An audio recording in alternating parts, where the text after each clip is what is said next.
Bonjour et bienvenue à tous sur i24 News, c'est l'heure de votre best-of. Tout ce qu'il ne fallait pas manquer cette semaine et sur le web, eh bien c'est tout de suite, alors restez connectés. Et on ouvre ce best-of avec une nouvelle qui a pu surprendre. Lundi dernier, après la fermeture de la bourse, le fondateur et PDG de Google, Larry Page, a annoncé l'arrivée d'Alphabet, qui viendra remplacer Google en tant qu'entité cotée en bourse. Alphabet est une collection de sociétés, la plus grande d'entre elles est bien évidemment Google, un Google plus allégé qui sera plus centré sur ses activités propres. Alphabet absorbe Google. Réduit au statut de simple filiale, l'entreprise estimée à plusieurs milliards de dollars intègre le nouveau conglomérat baptisé Alphabet. Ne vous inquiétez pas, on s'habitue toujours au nom. Nous l'avons choisi car l'alphabet représente le langage, une des innovations les plus importantes de l'humanité. Et c'est le cœur de l'activité d'indexation de la recherche Google, c'est aussi Alphabet. Une version bête, cela signifie-t-il une version 2.0 de Google ? Plutôt une nouvelle maison mère destinée à regrouper l'ensemble des activités du groupe. Alors que Google ne chapeautait que la recherche, la cartographie et la publicité, la tutelle d'Alphabet sera bien plus large.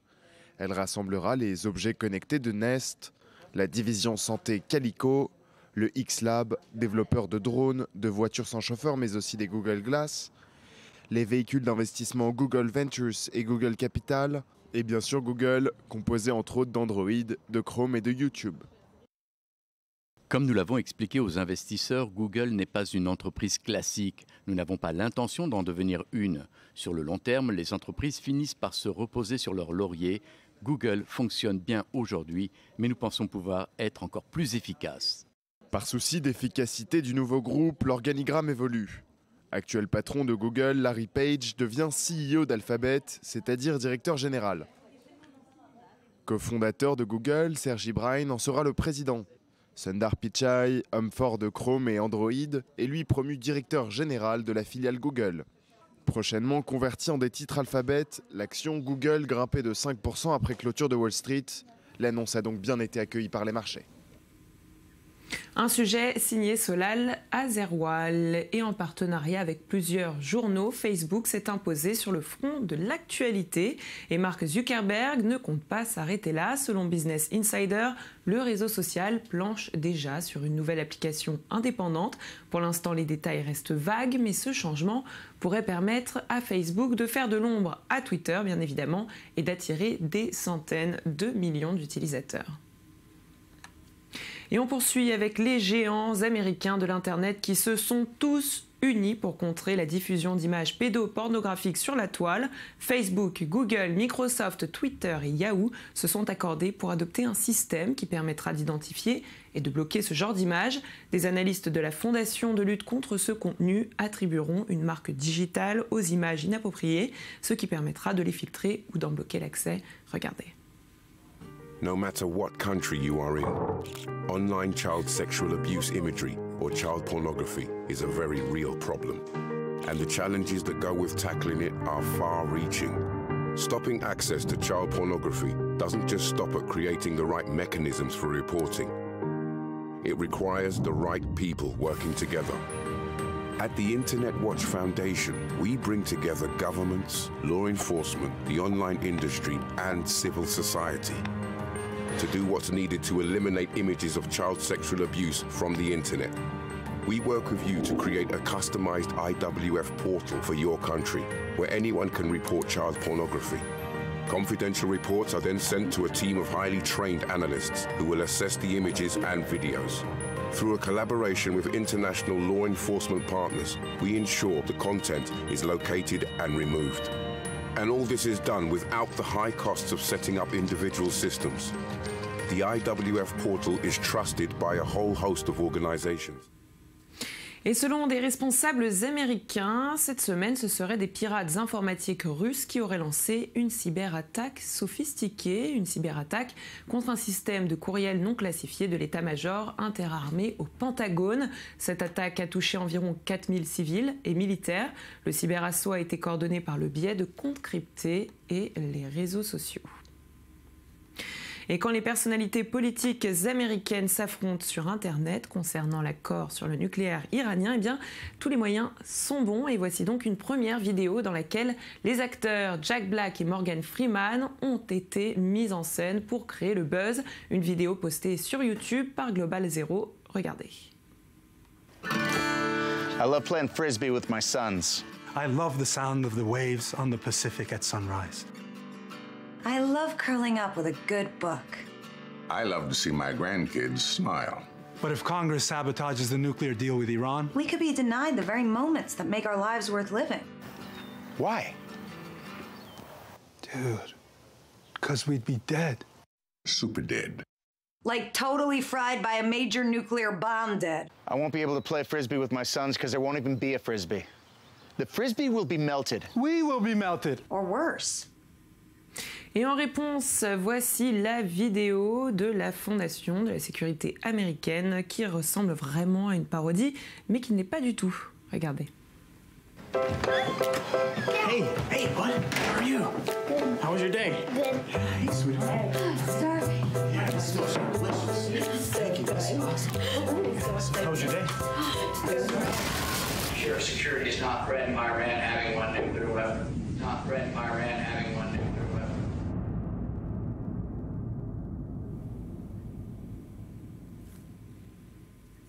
Allez, je vous embarque direction Hong Kong où les policiers, sous couvert d'anonymat, ont commandé des courses Uber pour arrêter ces chauffeurs. Arrivés à destination, 5 d'entre eux ont ainsi été interpellés et accusés de transport illégal ainsi que de défaut d'assurance pour les personnes transportées. Et ce n'est pas tout. Dans la foulée, le siège d'Uber a été perquisitionné et 3 employés auraient aussi été arrêtés. Et pour ceux qui ne connaissent pas encore l'application de rencontre en ligne Tinder, la voici.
Eh bien, Tinder change de registre en s'associant au magazine Forbes pour créer un nouveau service de mise en relation qui réunit cette fois-ci les professionnels. Un projet très exclusif puisque seuls 2000 jeunes talents sélectionnés par le magazine Forbes y auront accès. Et puis on parle de Touch Jet Wave qui transforme votre télévision en tablette. Vous pourrez ainsi projeter un bureau Android sur votre téléviseur plat et interagir de façon tactile avec ce nouvel écran. Votre télévision peut ainsi devenir une véritable télé connectée. Plus d'informations à travers ces images.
Et puis on continue avec une invention qui nous vient tout droit du Congo. Alors au départ, il s'agissait de créer un ordinateur portable à moindre coût, un projet qui a finalement muté. Aujourd'hui, Véron Mankou est fier de présenter à Brazzaville son premier téléphone Made in Afrique francophone, un sujet de Sarah Koskiewicz.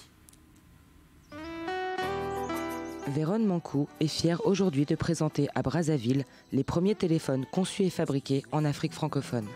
Son entreprise, VMK, est installée dans un immeuble du centre de la capitale de République du Congo et est désormais bien en marche. Depuis lundi 13 juillet, on a maintenant des produits conçus en Afrique et assemblés en Afrique.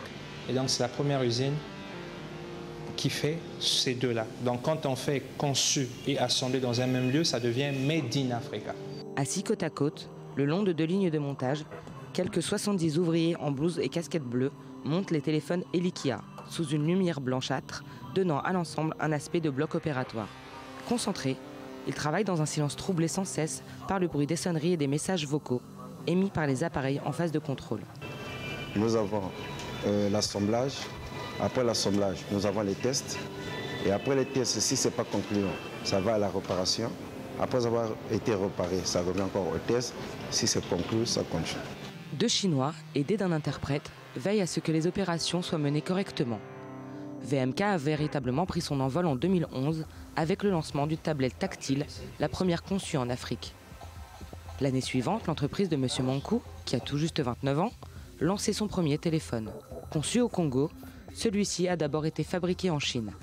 La gamme s'est étoffée et à la suite d'un transfert de technologie avec le partenaire chinois de VMK, la production de téléphones vient de revenir au Congo. C'était incroyable, c'était invraisemblable de le faire en Afrique parce que notez qu'en Afrique, ce n'est pas dans ce secteur qu'on nous attend. On nous attend certainement dans l'agriculture, dans les énergies, les hydrocarbures, l'élevage et tout ça, mais on ne nous attendait pas dans la conception de produits technologiques. Monsieur Mankou mise sur l'explosion du marché de la téléphonie mobile en Afrique pour développer son entreprise. VMK produit aujourd'hui 4 modèles différents de téléphones, allant de 11 900 francs CFA à 64 900 francs CFA. Le but affiché est de rendre les produits des technologies nouvelles accessibles au plus grand nombre. C'était quand même un grand challenge parce que quand on a commencé à parler de ce projet d'avoir une usine d'assemblage en Afrique, les gens nous ont un peu pris pour des fous. Monsieur Mankou est persuadé que c'est le temps de l'Afrique et qu'il faut consommer africain et produire africain. C'est pas toujours facile. Vous savez, l'histoire de VMK est jonchée d'obstacles. Ces obstacles, ce ne sont pas vraiment des obstacles techniques, c'est plus des obstacles psychologiques. En vente au Congo, les appareils Elikia sont aussi disponibles depuis cette année en Côte d'Ivoire. Et VMK espère faire pénétrer sous peu ses téléphones au Nigeria et en République démocratique du Congo. Et puis on parle du groupe américain Tesla Motors qui a dévoilé un drôle de prototype la semaine dernière. Il s'agit d'un chargeur électrique en forme de serpent et complètement autonome. Vous allez le voir, ce prototype permettra de se brancher automatiquement sur la prise du véhicule, ce qui permettra de le recharger dès qu'on le gare sans avoir à faire le moindre effort. Regardez.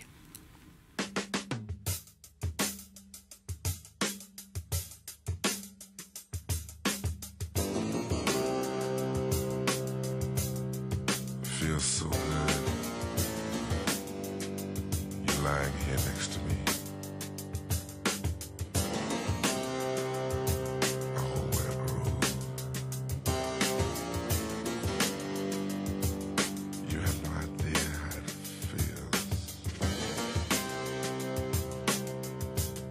My hands just won't. Et puis sur le web, on vous présente Oli, un robot allemand qui, comme un véritable barman, vous propose des cocktails. Invité spécial à Berlin, il a été assisté par un véritable barman, lui bien humain, et il a servi plus de 280 cocktails en 7h30 de travail à peine. Nous avons les images, admirez-le.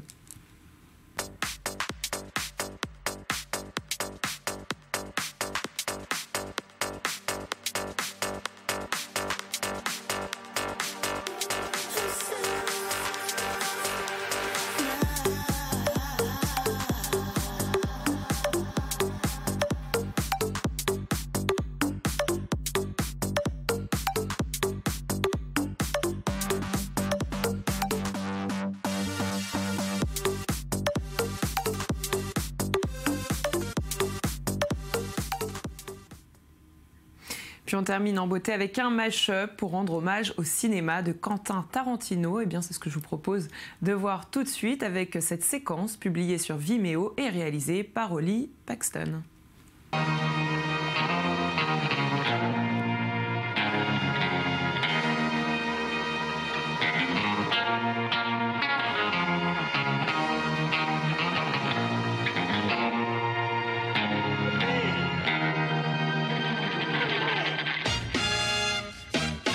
Am I wrong? Cause I wanna get it on till I die. Am I wrong? Cause I wanna get it on till I die. Get it on till I die. Get it on till I die. Y'all remember me? Y'all remember me? Fold me out. Take a chain. Told me you did. You had all arranged. Hand me down. Et votre best-of est terminé pour aujourd'hui, mais on se retrouve demain, même endroit et même heure sur i24 News. Pour le moment, rejoignez-nous sur notre page facebook.com/sur le web de Magactu.